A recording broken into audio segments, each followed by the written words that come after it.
Hello, welcome everybody. I am so happy that you are here with us today. I am Terry Silverman. I'm a writer, storyteller, director, and founder of Creative Rites Workshops and Coaching. I welcome you to Conversations to Inspire, interviews with writers in which we discuss how fear and courage are part of the creative process. And today I have the very fierce and wonderful Shana Melissa Stockman. She's worked in the health field for 30 years. So I believe she must have started when she was 4. She is a registered nurse, and she is also the publisher of the multi-author book, Overcoming Obstacles, as well as a contributor in the book we are both in, Sacred Redesign. Welcome, Shana. And Shana, hi, thank you for having me. Shana is coming to us from New York. So my first question to you, Shana, is what motivated you to write? Oh, that was good. Oh, I didn't anticipate that one. I think for me, I was always a shy child, and it's time my voice be heard. I have a lot to say, and I think a lot of people need to know about it. And a book is a great way to get your message out to people you normally wouldn't have, to other states, other countries, other continents, your friends' friends. It's a great. So was there a catalyst of, oh, I have to write now? What was the catalyst for the book? Okay, so years ago, I was asked to do a chapter in a book. I was a medical director of a nonprofit, and I had no time. I was like, thank you, graciously declined. And then a few years ago, a friend acknowledged me in her book. That started it. Then a celebrity asked me to be in their book. And then I decided their publisher reached out to me, loved my book idea, and is like, whoa, you need your own book here. So that started me. And then I decided I wanted a real quality work. So I fired the publisher. I fired a few more after that. And now I have the dream team that I need. So that's amazing in that it was really organic and it was step by step, and it seems like you kept being pushed towards that. Yes, yes. And I think that a chapter in someone else's book was good to get my feet wet, but I had so much to say. I needed my own book and my own topics. And how did you give yourself permission to write and say everything that you wanted and needed to say? I looked at it like this, and maybe Dr. Seuss said this best. Yes, I'm going to quote Dr. Seuss. I believe he said something like, those that mind don't matter anyway, and those that don't matter, basically, like, I just want to be my genuine self. Those that don't like me, I don't care about you. Those that like me, those are the type I want to stick around and attract. Those that support me. Not everyone's going to like everything everyone has to say. So why try to please them anyway? You're never going to please everyone. So I just want to be me. If you like me, great. I love you. If not, no harm. I still love you, but you don't have to listen to me. You don't have to read me. So absolute fearlessness and so much confidence. Sometimes, not all the time. And so with that, what fears or doubts arose around the writing process for you, for your book? The writing process. Okay, a lot of people always worry what other people think. Is this going to appeal to the reader? Is this going to appeal to the audience? I was always that people pleaser, but I feel like there's certain messages I have, and if it's for you, you can receive it. If not for you, you don't have to. So I don't want to necessarily just appeal and tell the audience what they want to hear. Sometimes we need to tell them what they need to hear. Like me as the medical professional, when they're overweight and high blood pressure, they might want me to say, here, just take this blood pressure pill. But no, I'm going to tell them what they need to hear. Listen, if you drop 20 pounds, you don't need the pill. So I'm going to be the truth teller. They might not like it at the time, but I think after the fact, they'll appreciate it. So was it that the message took over any fears or doubts? Because it sounds like you didn't have fears or doubts as you were writing. It was really just how connected you are to how important your message is. Yes, I think the stronger your message, the less you'll worry about what other people think. And sometimes it could be very scary because you worry there's people out there, family, friends that don't know your story and might hear things and you don't know if it's going to turn them on or turn them off. But I look at it like this, those true friends are going to be there for you no matter what. And, so yeah, I guess I was a little fearless. Not in the beginning though, but I think that maybe comes with time and confidence. And maybe the more that I wrote and the more I was accepted, the more it seemed they wanted to hear. And now they're like, when are you coming out with your next book? Can I be in your next one? So I think the confidence kind of probably didn't start in the beginning in hindsight, but it built up. It's like anything else. The more you do it, the more confident you get at it. So can you remember the first thing that you wrote? What came up around that? Hmm. What were the The first battles? thing I wrote, I probably changed 100 times. um, What were the insecurity battles or those inner critic voices? for me in overcoming life obstacles, there was certain things I felt I wanted to talk about, but I couldn't because certain situations, like certain examples I want to show people, but I can't mention identifying information, like say a patient scenario that did so phenomenal on my alternatives. Or for instance, my car accident, I wanted to talk about that, but sometimes you can't, when there's current legalities going on, outside of the book. But did you have any doubts just in being able to write? Mm, yes, of course. I think we all did. And yeah, I'm like, are people gonna like my story? Are they gonna buy my book? What are they gonna think of it? Are they gonna think like, whoa, she's out there? Yes, I am out there. Yeah, so you do wonder what the audience thinks, and are they gonna like it? Are they gonna want more?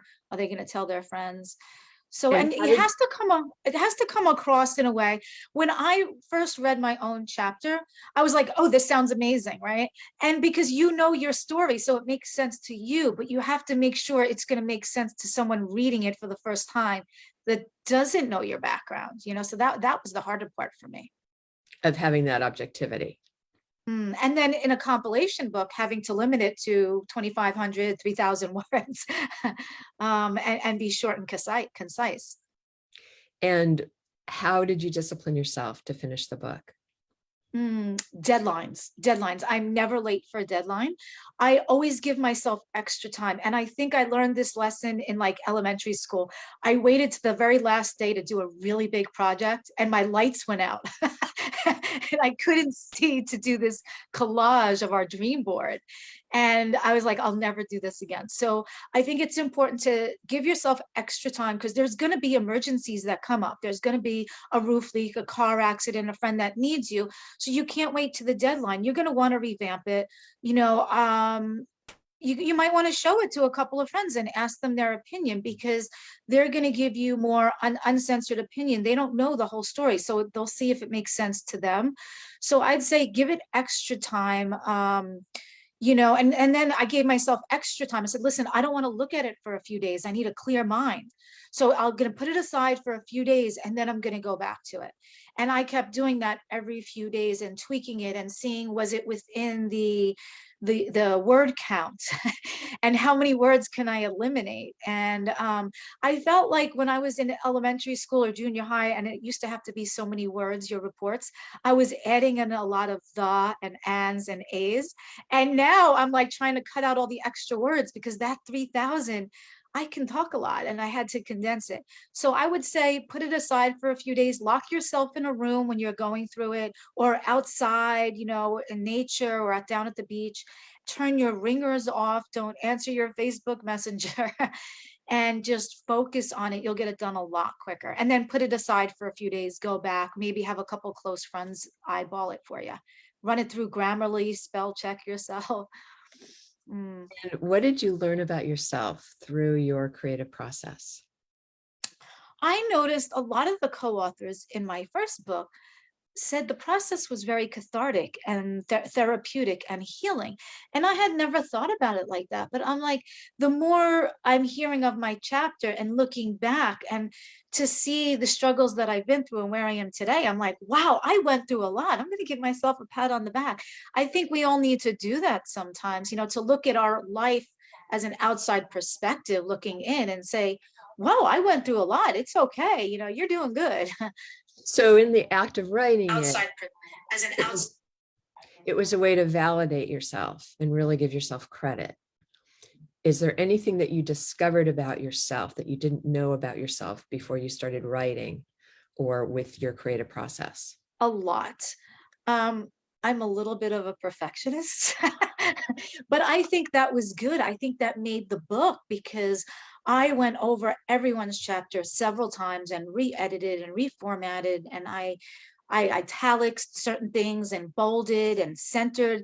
And, I think I gave it an art to the interior rather than just the words. And yes, perfectionism is not worth it. It takes too much time. I'm not doing that anymore. I'm not. Sometimes 95% good is very good. But is there anything new that you discovered about yourself through this process? I like to write. I had no idea. I actually like to write. And what do you like about it? I don't, it gets my message out. I think I have a lot to say. And also it's in print forever. So even after I'm gone, I feel that's a way to leave a legacy, especially I don't have children. So if you don't have children, this is your way to pass on your little lessons and your messages to the world, because what we have to say is important. Your life lessons might be so different than mine, and I can learn from your life lessons that I couldn't learn from my own. And how do you access your courage? I have no idea. Do you think that you were born with it? No, definitely not. Definitely not. I don't know where it comes from. I would think the more you do things and are successful, that's positive reinforcement. So it's like when you're a little girl and maybe you've had this, they say, oh, good job, good job. And that gives you more confidence to do another school play. So I think it's positive reinforcement from, your own fan base that are like, hey, that's good. Let's hear more. So I think the courage and the confidence come with time. I wasn't like this at all. I was that shy little kid that wouldn't talk. I don't That's know what hard to happened. believe. Yes, I know. I don't know when this happened. And can you describe what your inner critic sounds like? Since you're Oh, my inner critic is so harsh, and it's really harsh. If it was anyone else, I'd be like, wow, you did an amazing job. But me, I'm like, you know what could I have done better? And I did an interview yesterday with like the producer angling my camera and all this, and I was like, what could I like criticism, what could constructive criticism so I can learn and grow. What could I have done better? And they're like, no, you were amazing. And I'm like, please tell me something I can improve. So I'm always looking to improve. So I'm my own worst critic. It's good and bad. It makes me strive for more and more. So you're really always motivated. Not always. I want my lazy days once in a while. I think we need that to You got to recharge be our battery. sustainable. But was there an inner critic that came up while you were writing? And how did you combat that? Yes, I redid my entire chapter. What was the voice? But it sounds like that was actually helpful. Yes, it was very helpful. I think I was looking at my chapter from me that know the perspective of myself that knows the story. And then when I was like, wait a second, do other people that don't know me and my background, are they going to understand exactly what I'm going through?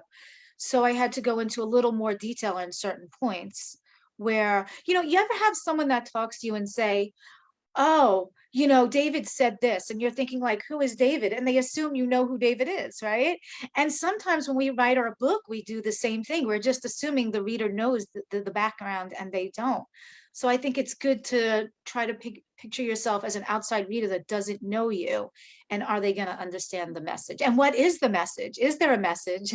And is it strong enough where it's not drowned out by all these other details that are not relevant. Like if I want to say New York is beautiful weather, summertime, I'm not going to get caught up in the details of what time it is and the date it is, and, and other things that aren't relevant because it might distract from my message. So you figured out a lot. So everything that you're saying are a lot of things that I always say to my students and clients, because when we're writing autobiography, it's impossible for us to be objective because we have the whole movie in our head and we can't tell sometimes where the blind spots are and what does the reader, the audience need to hear. So it sounds like you came up with a really good organic editing process of It's like clarity, distillation, message. mm, if you're on the stage, right, and you can't see what other people are seeing, so you might think it looked really good or really like horrible, and then your friends in the audience can give you a different perspective of it. And I think a book is the same thing when we're writing it versus showing it to a couple of friends where they can edit it more objectively. Because And we might think, oh my God, we were really good, right? And but maybe we that weren't. workshopping, because the person that's going to read it does not know you, and you always have to make that assumption. They don't know anything about you. So wonderful that also that you got support by doing that, because I think it's so important for support and encouragement. So my final question to you is, what advice do you have for someone who wants to create something that really matters to them and that they know it's going to be Mm. shared publicly? Okay, one, sorry if your name is Debbie. Don't listen to those Debbie Downers, okay? I learned, do not listen to people less successful than you about their business advice. Okay. So a lot of the naysayers, if they're not as successful as you want to be, or as you are, you might not want to listen to them as much. You might, because sometimes I find people trying to give me business advice are a lot less successful than me. And I'm like, that doesn't make sense. If your business isn't successful, why would I listen to you? So don't listen to the negative Debbie Downers, the naysayers. There's going to be a lot of people that don't like what you do and they don't like what you say. That's fine. We don't need them. There's billions of people in the world. I don't know how many. All you need is a couple good thousand fans and that's it. And if you look at all the most successful people in the world, if they listened to everyone else, they wouldn't have accomplished and thought outside the box, right? Christopher Columbus, everyone's like, the world's not round, you're crazy. Sir Richard Branson, right? You can't send men to the moon and women to the moon. And he did it. If he had those people, if they had listened to the naysayers, they would have just been normal, ordinary people. So I think you have to do extraordinary things to get extraordinary results, and just think outside the box. Christopher Columbus did, Sir Richard Branson. And I was on a Zoom with him a few months ago. That was so amazing. Weren't allowed to record it though, so I can't. But that was so amazing. I mean, so So don't you have listen to, arrived, Shayna. yes, don't listen to the Debbie Downers, the naysayers. Keep going at it. Get other people's perspective. Listen to people that are more successful than you are, than you want to be. Um, if you have a strong enough why and desire, you can make it happen. Just don't only listen to that positivity. Just have a filtered ears. They talk about filtered mouth, but sometimes we have to have filters on our ears. We need the both ways, in and out. And Thank and do you. it. And I would recommend this. Start off with a compilation book like I started off with, right? Because it's a way, you only have to write one mini chapter. You get your story heard, you get your feet wet, see all the ins, the outs, the editing, the publishing, how it works, how to market it. And then in the future, if you want to write your own book, you learn how to do it correctly from, doing it in pieces. A book can take years and your life fortune. Why do that? Why not do a multi-author book where you're chipping in one chapter, you're chipping in towards the cost? 20-something authors are driving it up to a bestseller. It's more likely to be a bestseller as a multi-author book as well, because we're all helping each other up. So start with a multi-author book. Okay, thank you for the very wonderful advice. Thank you so much, Shayna, for being my guest on Conversations to Inspire. Shayna will put in the comments if you want to connect with her. If you are interested in being an author in her next Overcoming Obstacles series, and also the book that we are both in, Sacred Redesign, which is already a international bestseller on Amazon. The paperback is coming out this Friday, so if you'd like to get a paperback copy, go to Amazon Sacred Redesign. Thank you so much. Next week, I have a very wonderful guest, Jennifer Sparr. She is a Ashkenazic records channel, and she is a soul-led business mentor and specialist. May 18th. My guests are Susan and Martin Fisher, Body of Nine. They do amazing work. They do a body-based process to better understand ourselves. And May 25th, my guests are Adriana Alvarez and Derek Alvarez. They are the publishers of AMO Publishing, which did Sacred Redesign, and they are powerhouses.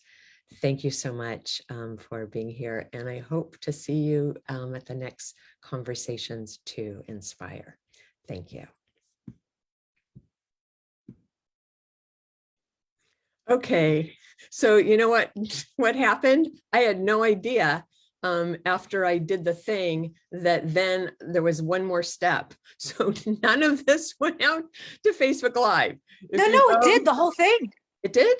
Oh, I think we might still be on live. You didn't shut the live off. You shut the recording off. Wait, so how do I stop? There should be an X in the upper right box, not the X for the Zoom. There should be another X. Oh, or wait, I'm sorry. Where